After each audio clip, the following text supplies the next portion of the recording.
श्रीपादराजम शरणम प्रपद्ये अध्याय 26 कलियुगाचे लक्षण।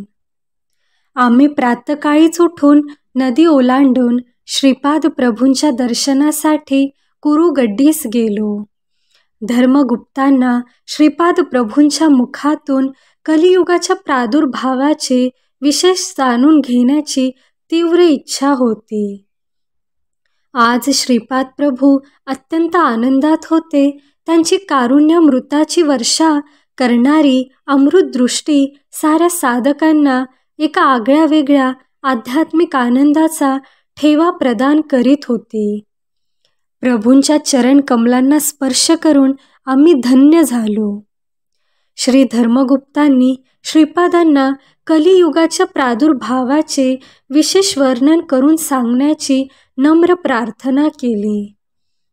श्रीपाद प्रभू म्हणाले, साधकांनो, काळ हे परमात्म्याचे विराट स्वरूप आहे।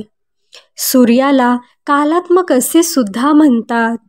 घनिष्ठा नक्षत्रापासून प्रारंभ केलेली सूर्याभोवतीची श्रवण नक्षत्राची परिक्रमा परत फिरून घनिष्ठा नक्षत्रापर्यंत येण्याच्या काळास ब्रह्मकल्प असे म्हणतात।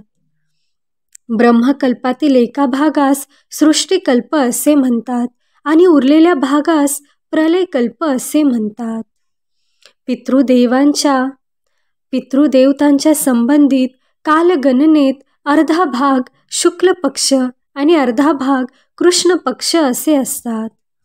संवत्सर पुरुषाचे 6 महिने उत्तरायण आणि नंतरच्या 6 महिन्यास दक्षिणायन असे म्हणतात। संपूर्ण कालचक्राचे दर्शन योगी आपल्या शरीरात करतात। या रहस्य विद्येला तारक राजविद्या असे म्हणतात। तारक राजयोगात शरीरालाच ब्रह्मांड मानतात। समस्त लोक यातच समाविष्ट झालेले आहेत। आपल्या शिरस्थानाला ब्रह्मलोक असे म्हणतात। या शिरस्थानात आचार विचार असतात। नाभीमध्ये विष्णू लोक असतो आणि आपल्या हृदयात रुद्रलोक असतो। पितृलोक आपल्या वीर्यकणात जन्यू देवता स्वरूप वास करतात। या जन्यू देवतांचे कार्य असे की मानवाच्या गतजन्मात केलेल्या कर्माचे फळ पुढील जन्मात देणे। असे असले तरी गेल्या जन्माचे फळ एका कर्मपद्धतीने देण्यास काळाची अत्यंत आवश्यकता असते। कलियुगाचे लक्षण। पितृदेवता म्हणजे आपले देवंगत झालेले पूर्वज नव्हे। स्वर्गवासी झालेले आपल्या माता पिता, आजी आजोबा यांच्या नावाने आपण केलेल्या श्राद्ध पक्षाचे फळ स्वीकारून त्यांना उत्तम गती प्राप्त करून देणारे जन्यू देवताच असतात। या जन्यू देवतांना जन्म नसतो। योगीजन आपल्या शरीरातच सृष्टीतील 6 ऋतूंचे दर्शन करतात। एका वर्षात 12 पौर्णिमा आणि 12 अमावस्या असतात। हे 24 पर्वच गायत्रीचे चतुर्विंशती छंद असतात। कालस्वरूपी श्री विष्णू भगवानांना काही लोक संवत्सर पुरुष मानून त्यांची उपासना करतात। या विद्येला द्वादशाक्षरी विद्या असे म्हणतात। प्रत्येक महिन्याचे 1 अक्षर, याप्रमाणे 12 महिन्यांची 12 अक्षरे मिळून यांचा एक मंत्र तयार होतो। नद्यांना भयंकर पूर येऊन मनुष्य, पशु, संपत्ती यांची अपार हानी होणे, भूमीचे प्रकंपन होणे म्हणजेच भूकंप होणे, सूर्यचंद्राची गती बदलणे, दिवसा अंधार पडून सूर्य न दिसणे, आकाशात धूमकेतू तारा दिसणे ही सारी कलियुगाची लक्षणे आहेत। द्वापारयुगाच्या शेवटच्या काळात पश्चिम समुद्रातील एका द्वीपावर कलियुगाचा अधिपती असलेल्या कलिपुरुषाने घोर तपस्या केली होती।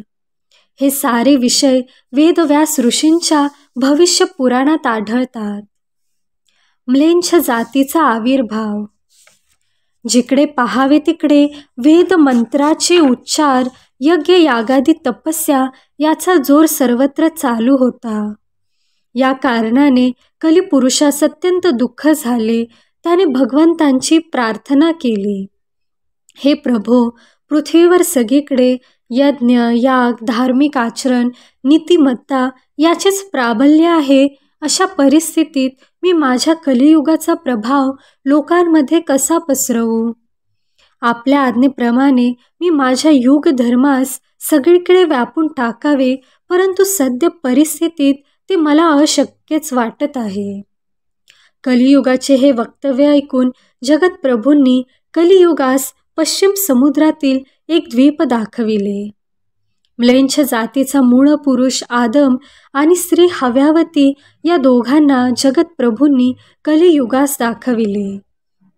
त्या स्त्री पुरुषास विहार करण्यासाठी एक अत्यंत रमणीय उद्यान निर्माण केले. वास्तविक पाहता ते स्त्री पुरुष भाऊ बहीण होते, परंतु कलियुगाने सर्परूपाने त्यांच्या शरीरात प्रवेश करून त्यांच्यात कामभावनेचे बीज पेरले आणि अधर्मी संतान उत्पन्न करण्यास प्रेरित केले. ते दोघे अशा प्रकारे पतित झाल्यावर त्यांच्यातील दिव्य शक्ती अदृश्य झाली. कालांतराने या जोडीपासून कलिधर्माच्या मूळ म्लेच्छ जातीचा आविर्भाव झाला. द्वापार युगाच्या अंती म्हणजे 2800 वर्षानंतर म्लेच्छ देशात म्लेच्छ जातीच्या संततीची अभिवृद्धी होणार असल्याचे भविष्य पुराणातील प्रत्येक सर्ग पर्वात कथन केले आहे. नीलांचल पर्वताजवळ आदम आणि हव्यावती या दोघांनी आपल्या पापाचे फळ अनुभवून आर्य धर्मास दूषण लावणारी, भक्षण करणारी, दुराचारी अशा संततीची वृद्धी केली. श्रीपाद प्रभू पुढे म्हणाले, मी कल्की अवतार घेऊन कोट्यावधी अधर्मी व दुराचारी लोकांचा नाश करून पुनरपी सत्ययुगाची स्थापना करणार आहे. हा फार दूरच्या भविष्यातील माझा कार्यक्रम आहे. श्रीपाद श्री वल्लभांचा जय जयकार असो. अशाच आध्यात्मिक व्हिडिओंसाठी सबस्क्राईब करा अध्यात्मसार यूट्यूब चॅनेलला.